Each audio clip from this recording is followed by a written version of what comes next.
un certain nombre de choses, de fait, il y a eu des avancées de la recherche puisque les questions ne se posaient pas du tout de la même manière à l'époque, comme l'a très bien dit Jean-François Soulet, hein, c'est comme ça que l'histoire se renouvelle, c'est avec le présent, c'est qu'on va chercher des choses différentes dans le passé. Donc, parmi ces éléments de transition de ce moment des années 1970, sur lesquels j'ai essayé de revenir dans ce chapitre, il y a la transition environnementale, sur laquelle je reviendrai ensuite, mais il y a aussi la transition du tourisme lui-même, avec, pour le thermalisme, un thermalisme qui rentre dans une période de stagnation quelques années après, à partir de la fin des années 1970 et très nettement dans les années 1980, donc une crise du thermalisme qui avait été l'industrie touristique structurante dans la chaîne depuis le XVIIIe siècle, et puis une remise en cause aussi des sports d'hiver. Alors, au moment où Max Domas écrit, il y a déjà des doutes sur cette économie des sports d'hiver. Il n'en parle pas, Max Domas, il n'en parle pas vraiment. Mais très nettement, dans les années 1970, les aménagements commencent à être contestés et on commence à se dire qu'il y a eu un surinvestissement dans les sports d'hiver et qu'on a équipé des sites qui ne devaient pas l'être. Voilà, ce moment de transition fait que voilà, j'ai pu arriver avec un regard plus neuf. Il y a aussi évidemment sur la question environnementale le fait que ce chapitre soit écrit dans les Trente Glorieuses, et on voit en fait, c'est en partie l'esprit des Trente Glorieuses, l'esprit aménageur et aussi une confiance dans le progrès général, dans le progrès économique général et le progrès social, qui se retrouve dans ce chapitre et qui est remis en cause en fait au moment même où Max Domas écrit, il y a un an après le choc pétrolier qui commence à mettre des doutes sur la viabilité de certains flux liés à l'automobile par exemple, et une remise en cause aussi des aménagements en eux-mêmes avec des préoccupations écologiques qui font leur montée. Alors, nouveauté aussi, c'est évidemment que j'ai bénéficié de versements d'archives. Il y a tout un tas d'archives qui portaient sur l'histoire du tourisme au XXe siècle, qui ont été versées dans les années 1980-1990 et dont j'ai pu bénéficier. Ce qui me permet par exemple de voir que ce tourisme pensé comme neuf encore dans les années 1960, 60-70 dans les Pyrénées, il a une grande ancienneté, mais qu'y compris pour le XXe siècle, il y avait des choses à découvrir sur ce tourisme pyrénéen. Par exemple pour les sports d'hiver, ou quelque chose qui est très rapidement oublié par les acteurs du temps, c'est que eh bien, les Pyrénées n'ont pas suivi un mouvement qui aurait démarré dans les Alpes françaises, mais en fait ont proposé des aménagements de très grande envergure à l'échelle française avant même les Alpes. Et donc il y a deux stations emblématiques pour les sports d'hiver en France qui reprennent en fait un modèle des Alpes suisses. Il y a bien le modèle alpin, mais c'est le modèle des Alpes suisses à ce moment-là, au début du XXe siècle.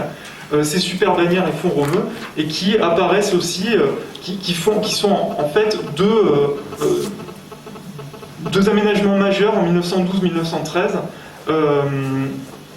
Aménagements majeurs qui montrent à ce moment-là les espoirs qu'on place dans les sports d'hiver et déjà les doutes sur l'enneigement, puisqu'on va monter à 1800 mètres d'altitude au début du XXe siècle, parce que eh bien, dans les vallées où on commence à vouloir exploiter les sports d'hiver pour doubler la saison d'été, eh bien, il manque de neige, la neige est trop aléatoire, donc on va chercher à monter en altitude et aller aux altitudes de Davos et Saint-Moritz qui sont les stations de référence à ce moment-là. Monter à 1800 mètres d'altitude, c'est pas anodin qu'on aille chercher ces points à 1800 mètres d'altitude, c'est pour faire référence explicitement à Davos et Saint-Moritz. Donc ça se passe dans les Pyrénées, c'est un mouvement, ça aurait pu se passer ailleurs, puisqu'il y a plein d'entreprises qui veulent faire la même chose au même moment, mais le fait est que les Pyrénées portent deux stations créées explicitement pour les sports d'hiver avant 1914. Donc voilà, ça fait partie des petites découvertes qui, curieusement, ont été rapidement ensuite oubliées. Autres éléments qui reviennent dans ce chapitre, c'est les questions d'environnement, renouvelées par les questions de réchauffement climatique, et avec là, l'envie d'aller voir dans les archives à partir de quand se pose la question de l'enneigement, puisque aujourd'hui, évidemment, il y a un problème d'enneigement pour un certain nombre de stations pyrénéennes. C'est pas propre aux Pyrénées, c'est une question assez générale pour les 350 stations qu'il y a en France aujourd'hui. La grande majorité sont concernées par ces problèmes d'enneigement. Une vingtaine peut-être de grandes stations alpines qui ne seront pas pas trop menacés à court terme, hein, mais pour les autres, il y a une vraie menace.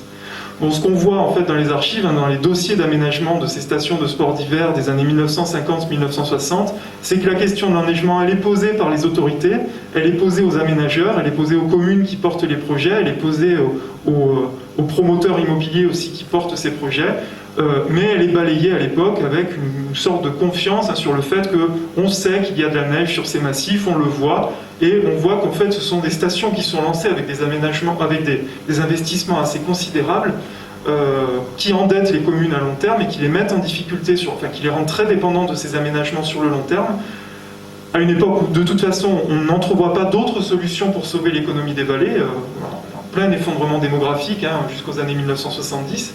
Donc les communes foncent pari, mais les communes et des promoteurs privés, mais en fait sans études d'enneigement véritablement poussées, et avec derrière des géants. Donc c'est ce qu'on voit aussi, hein, il faut être attentif en historien et historienne à ce que les acteurs du temps savaient.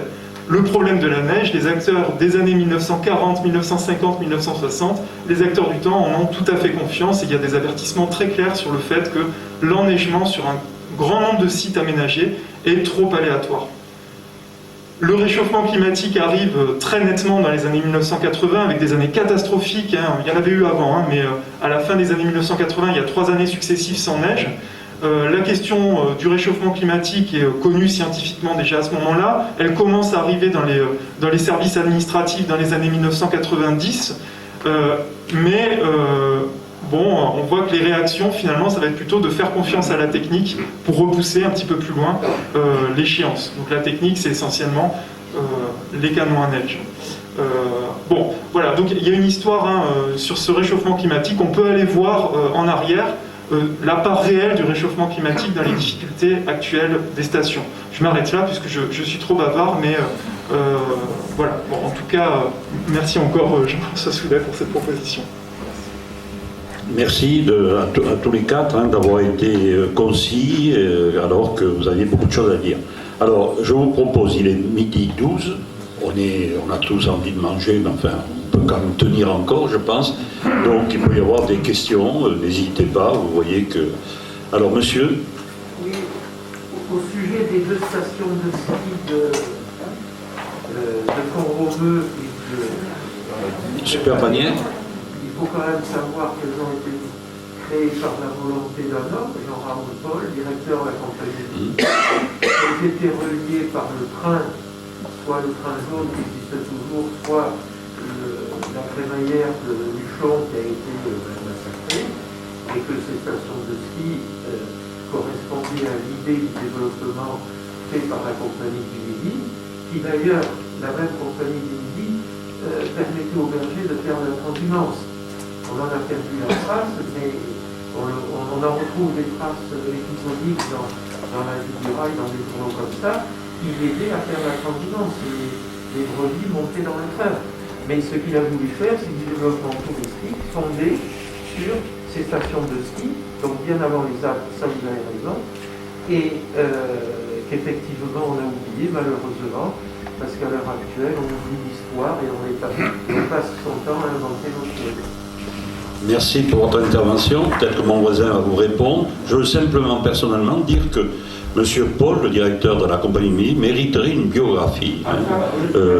Donc, vraiment, j'espère qu'un jour, parce qu'il a joué un rôle extrêmement important à tout point de vue. Peut-être. Oui, non, absolument, évidemment.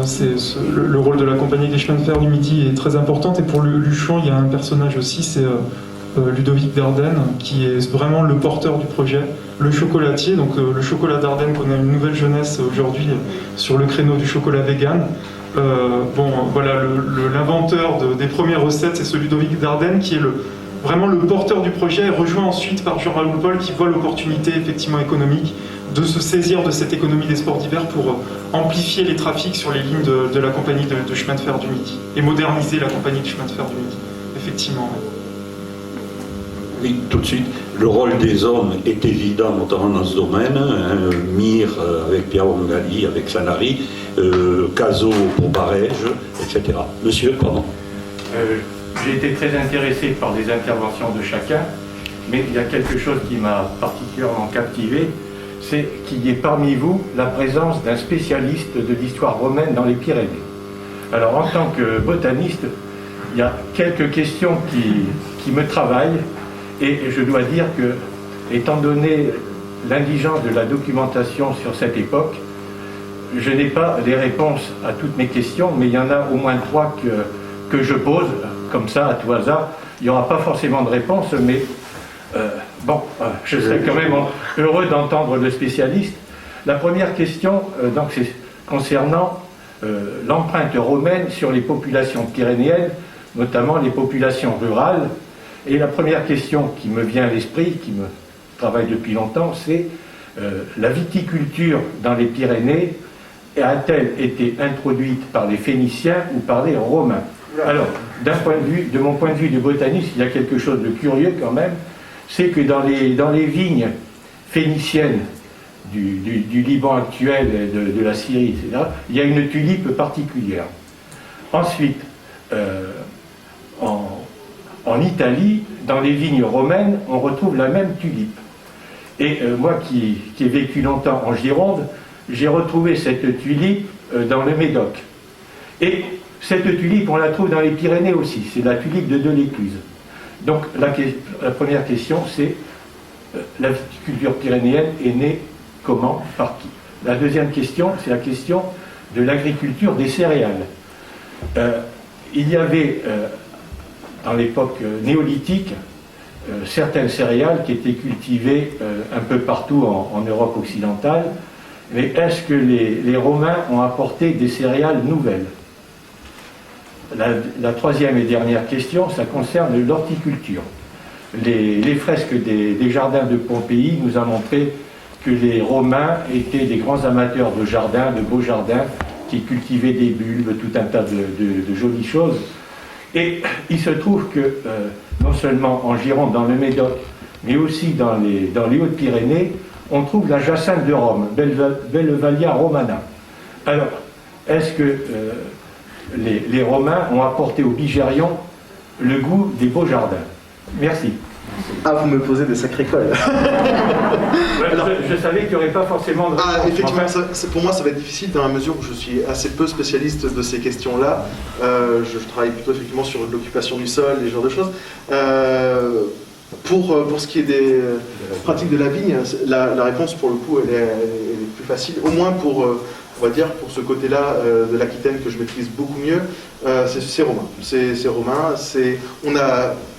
alors il faudrait que je vérifie ça, mais je ne crois pas qu'on ait de traces d'occupation véritablement phénicienne attestées, enfin au moins là-dessus, pour nos régions, on va dire, subgaroniques.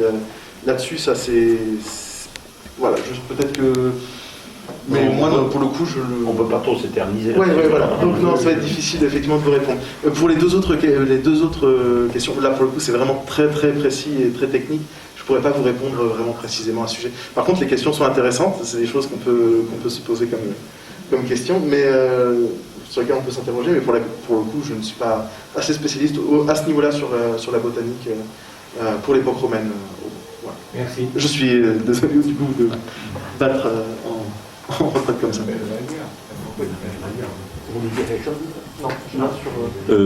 Juste votre présence, vos questions donnent des regrets. Il est évident qu'un botaniste dans notre équipe aurait été fort utile. Mais nous sommes déjà 20. Mais, bon. Alors attendez, juste monsieur, comme vous avez déjà pris la parole, rapidement, je vous la donne bien sûr, mais est-ce que quelqu'un d'autre veut la prendre? Oui? Non? Donc je vous la redonne. Non, je voulais simplement dire que vous remarquez qu'un botaniste n'aurait pas été inutile, mais aussi un agronome. Les pratiques pastorales doivent être vues d'un point de vue professionnel, et les archéologues ne sont pas toujours des professionnels de l'élevage. On travaille avec eux. Je vous promets que dans le prochain ouvrage, dans 50 ans, que je dirigerai certainement, eh bien, il y aura un botaniste et un agronome.